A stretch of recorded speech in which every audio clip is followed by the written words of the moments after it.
Ganito lang talaga ang buhay namin dito sa Canada. KTT, kain, tulog, trabaho. Tara na! Ramdam ko yan. Yung paulit-ulit na parang isang loop. Tapos, bigla ka na lang mapapaisip, ganito na lang ba talaga ang buhay sa Canada? Pagtanda ko, may ipon kaya ako? Okay. Ganito ang buhay ko dito sa Canada eh. Para ka lagi nakikipaghabulan sa hapon. Kasi papasok ako ng maaga, mga 6:30 ng umaga. Alis na ako sa bahay. Tapos makakauwi ako bandang alas 4, alas 5, magpapahinga ng konting oras. Tapos pasok ulit sa isa nating trabaho.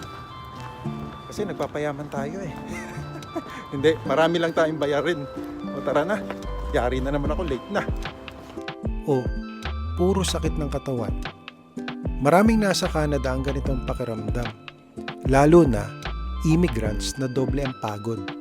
Double job, plus adjustment, plus responsibility sa pamilya. Pero real talk, hindi mali ang cycle. Ang problema, kapag walang direction ang cycle. Kung trabaho, kain, tulog lang, mapapagod ka talaga. Pero kung magiging trabaho na may goal, kain na may health discipline, tulog na may recovery, repeat pero may progress, iba syempre ang magiging outcome. May maiipon ba ako? Well, if you are living on a paycheck to paycheck basis na sinasabi, yung pagdating po ng paycheck ay hindi na literally dumadaan sa ating palad. Diretso na po papunta dun sa ating mga pinagkakautangan, dun sa ating mga bills na binabayaran, kasi ngayon po ay halos automated na po eh yung pagkakalta sa atin para mabayaran yung ating mga bills, lalo na po dito sa Canada. Yung mga expenses po like yung telephone bill, yung bayad sa mortgage or rent, yung bayad sa iyong sasakyan, yan po ay automatic nang ikinakaltas dito sa amin. Kaya po, yung iba, ang sinasabi nila ay wala nang natitira talaga sa sahod ko at hindi ko talaga nahahawakan literally yung sahod ko. Diretso na agad, pambayad. Kaya kung ganyan po yung inyong way of living, ay meron po tayong mga ilang mga tips na nais ko pong i-share sa inyo ngayong araw na ito. Depende yan. Hindi lang sa laki ng sahod, kundi sa sistema mo. Maraming kumikita ng malaki, pero walang ipon. May iba namang simple lang ang kita, pero dahil may disiplina, nakakaipon. Sa Canada kasi may advantage tayo. Stable ang banking system, may access sa investments, retirement programs like CPP and RRSP. Pero kung lahat ng kinikita mo ay bills plus utang plus lifestyle pressure, mahirap talaga makaipon.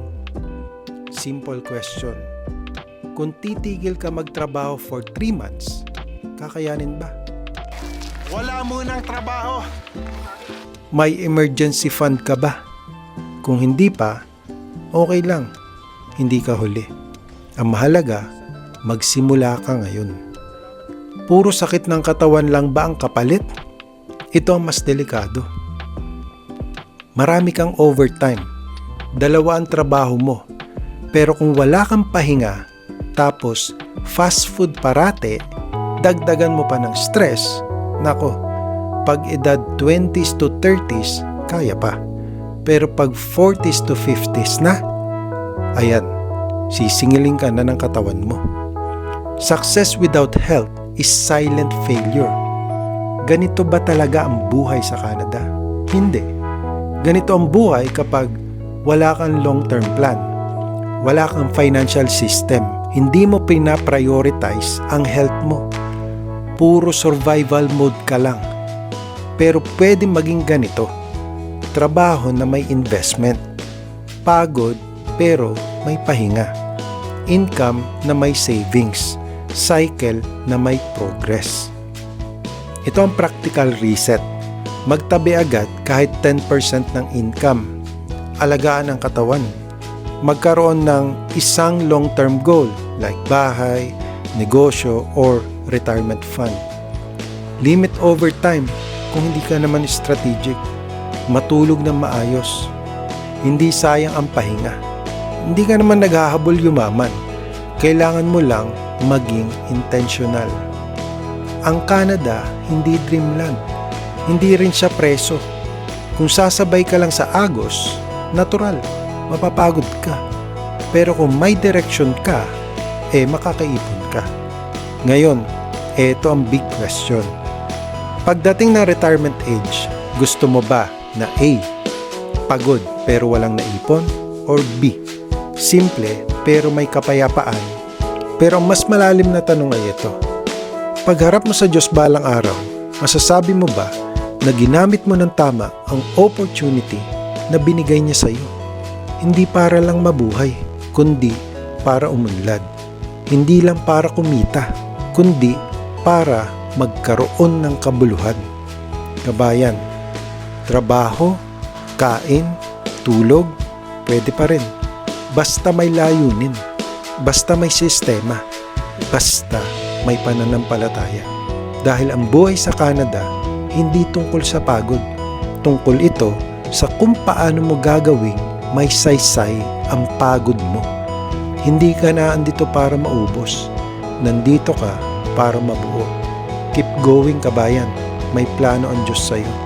Samahan nawa kayo ng Panginoon sa inyong pang-araw-araw na buhay at magandang araw po sa inyong lahat.